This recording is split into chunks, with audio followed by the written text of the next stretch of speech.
귀하고 복된 새벽인 오늘도 이 귀한 새벽에 나오신 우리 사랑하는 성도 하나님의 크신 은총이 여러분에게 함께 하시길 축복합니다. 오늘은 작은 것도 소중합니다 라는 말씀으로 함께 은혜를 나누겠습니다. 오늘 본문을 보게 되면 아히도벨과 후세라는 사람이 두 사람이 이제 어떻게 하면 다윗을 죽일까 그런 전략을 세우게 됩니다. 근데 그 전략 싸움에서 아히도벨의 전략은 묵살이 되고 그리고 후세의 전략이 채택이 되면서 다윗의 생명을 구하게 될 뿐만 아니라 아히도벨은 자기의 그 계략이 채택되지 못했다는 그런 것을 알게 되고 결국 23절 말씀을 보시게 되면 스스로 목을 매는 그런 일이 벌어지고 있습니다. 15절 말씀을 보시게 되면은 아히도벨이 압살롬에게 군사를 몰고 가서 다윗을 죽이자고 할 때에 후세는 이제 서둘르지 말고 천천히 계략을 세워서 그래서 정복을 하자, 다윗을 죽이자 이렇게 얘기를 했습니다.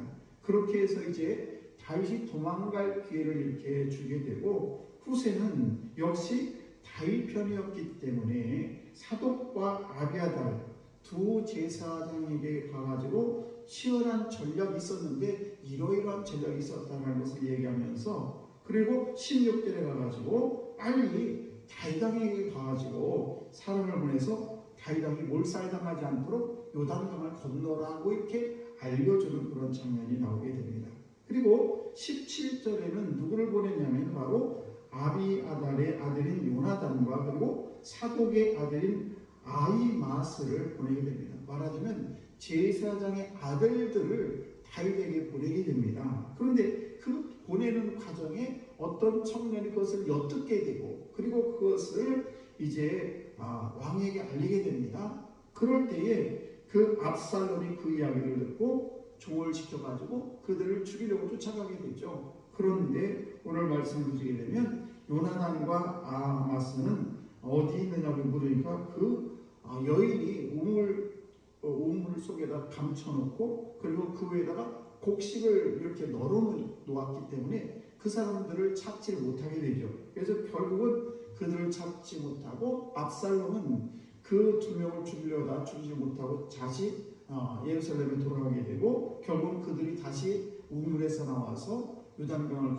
건너는 그런 이 다윗에게 요단강을 빨리 건너가라라는 그런 이야기를 함으로 말미암아 다윗이 무사히 모든 백성들과 함께 요단강을 건너서 목숨을 건지는 내용이 오늘의 말씀의 내용이죠. 그래서 이 말씀의 내용을 우리가 보게 되면은 이 압살롬의 반역 사건 전반전을 보게 되면 우리가 하나님은 철저히 다윗 편에 서 있다는 것을 알 수가 있습니다. 그리고 다윗을 보호하는 그 하나님의 모습을 볼 수가 있는데 비록 다윗은 잘못을 했지요. 큰 잘못을 했지만은 그러나 그 큰 잘못을 인해서 잠시 동안 왕권을 이렇게 잃고 고난을 당하긴 하지만은 여전히 하나님께서는 사랑하는 그 다윗을 여전히 사랑하고 있는 그런 모습을 볼 수가 있고 이 다윗을 하나님이 기뻐하는 존재로 여겼으면 하나님께서 끝까지 그의 인생을 책임지는 그런 모습을 볼 수가 있습니다. 그러므로 중요한 것은 뭔가 하면 하나님이 나를 기뻐하는가라는 것입니다.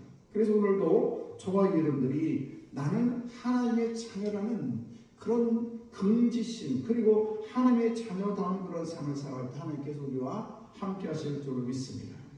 평소 같으면 우리가 이스라엘의 유명한 책사였던 아히도벨의 말을 들었을 것인데 그런데 압살롬이 아히도벨의 말을 듣지 아니하고 그러면서 이 엉뚱한 사람의 말을 듣게 되면서 이 다윗의 목숨이 연장되는 그런 모습을 볼 수가 있죠. 그래서 우리는 중요한 것은 어떤 것이냐 바로 이렇게 하나님이 나와 함께 하느냐라는 것이 매우 중요한 것입니다. 물론 하나님이 나와 함께 하신다고 해서 문제가 다 면제되는 건 아니지요. 시험이 없는 것 아닙니다. 그러나 하나님이 함께 하시게 되면은 문제와 시험을 이길 수 있는 능력이 생기게 된다는 사실이에요. 그래서 우리는 그 문제와 시험을 통해서 오히려 더 큰 하나님의 은혜를 발견하게 될 것입니다. 인생 살아가면서 문제가 없으면 얼마나 좋겠습니까?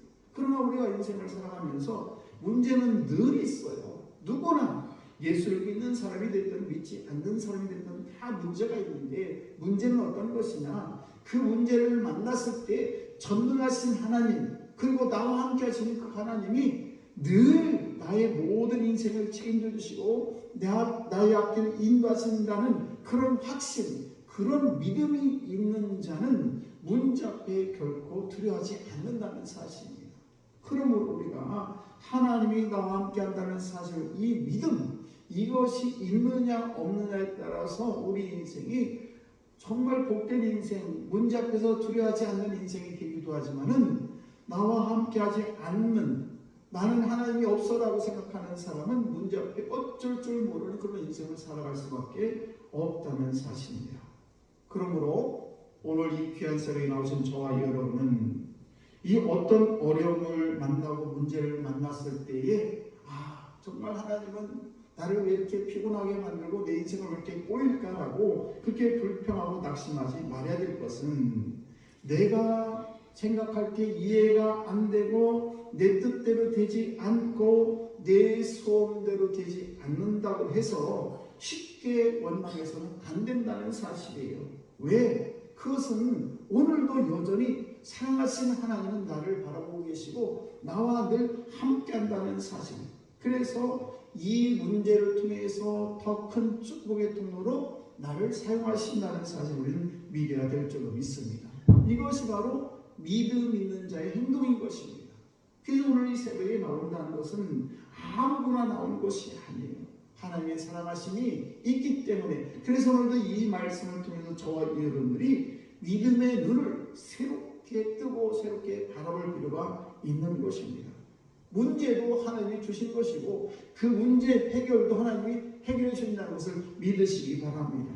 그래서 그 문제 속에서는 하나님의 선하신 뜻이 반드시 있는 것이에요. 그리고 하나님이 허락하신 일은 문제가 있어도 하나님께서 가장 선한 방법으로, 문제가 없는 것이 아니라 문제가 있을지라도 저와 여러분이 걸어가는 길에 있어서 그 문제를 통해서 하나님께서 가장 선한 길로 우리를 인도하신다는 이 사실.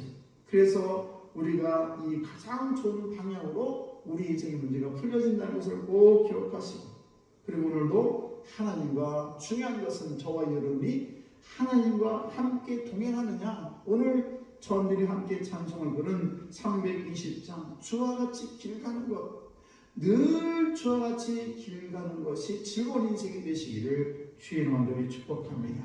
기도하겠습니다.